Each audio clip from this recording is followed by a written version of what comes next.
sa dinami-dami na naranasan mo, nakasalumuha mo ng lahat, meron ka pa rin daw talagang hindi ka kampante pag ang kausap mo at kabatuhan mo, kabanter mo si Kabayan Noli De Castro? Ay, oo, totoo yan. Magmula nung nag-reporter ako, pag si Kabayan ang tumatawag sa akin na, may report si Doris Bigornia, nanginginig ang tuhod ko. Dalawa pala ang pinanginginigan mo ng tuhod, Ano? di ba? Si Kabayan at ang kabayo.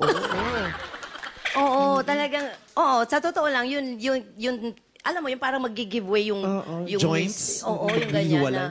Sabi ko nga kanina, handa na ba ang ambulansya? Kasi talagang gusto ko nang mahimatay. Ganon kay Kabayan. Hindi ko alam kung bakit. Well, maybe because Kabayan yan. Siya yung main anchor mo. Tapos, ako lang yung reporter. Every time they say that I will go live, tatanungin ko, sinong anchor ko? Sinong anchor ko? Sinong tatawag? Sinong tatawag? Kasi pagka si Kabayan, naghahanda talaga ako. Talaga. Pag So, ngayon ho ba handa kayo? Ha? Handa ho ba kayo ngayon? Ngayon? Kasi gusto po natin tawagan. Napakabait niya. Pinuntahan niya po tayo si Kabayan. Narito po siya ngayon! Oh my God! Kabayan! Magandang gabi po, Kabayan. Kabayan! Upo po kayo. Sino? Ang tari ng pumada, ang kintab, ha? Oo nga, Ang Kabayan. bongga.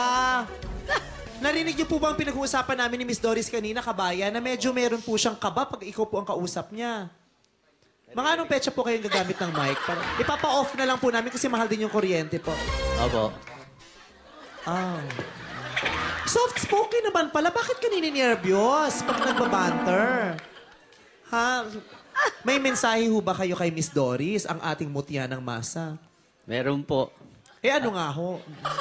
Siya ang pinakamagaling na reporter sa ABS-CBN. Wow, Tignan maraming mo, salamat, nakakalakas Kabayan. ng loob yun, Kabayan, pwede po ba pwede po ba kayong sumample na nagre-report kayong dalawa, kayo ang anchor, tapos siya po yung nasa field? Sige. Okay po ba yon? Okay. Teka lang po. Ano po?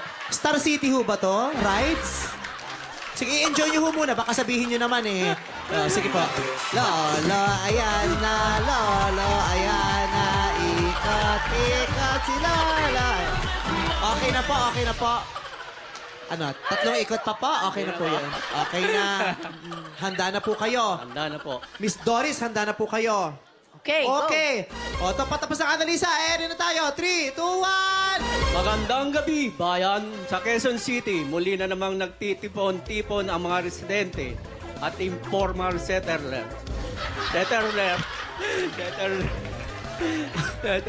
Ano po?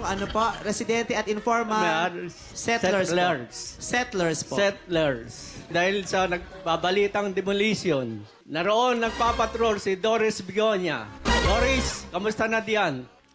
Kabayan, mainit pa rin ang mga tao dito dahil sila ay patuloy na poprotesta laban sa nagaganap na demolisyon. Mamaya may lalaman natin sa pulis kung ano ang gagawin nila dito. Kabayan? Trust mo ba ako, Doris? Kabayan, sasagutin ko yan mamaya pagka off the air na po tayo. Po. Napopogian ka ba sa akin, Doris? Kabayan, ang sabi po ng pulis, lahat po ng gagambala dito sa demolisyon na ito ay kanilang pupukpukin ng yanto. Doris, maganda ka ba? O naman. O naman. Kabayan? Doris, gusto mong makipag-date sa akin?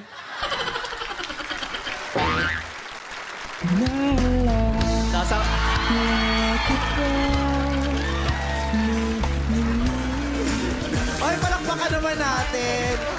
Salamat. Maraming salamat po. Ang kaloka-like, syempre, ng ating pinakamamahalan si Kabayan. Magandang gabi po. Magandang gabi po. Abangan ang nalalapit na Kalokalite, Phase 2, Level Up. Lahat ng Kalokalite ay magtitipon sa isang engrandeng parada ng mga bituin. Magsisimula sa darating na August 24, Sabado. Doris, crush mo ba ako? Sige na nga, Kabayan, crush na kita. Ano ba Ito ang ina- tatalo sa vice reel. Ano ba hinahanap mo sa isang lalaki? Ay, hindi ko na kinoach yun. Siya na talaga, Miss Doris Sago. Talaga lang, kabayan lahat ho ng hindi kayo.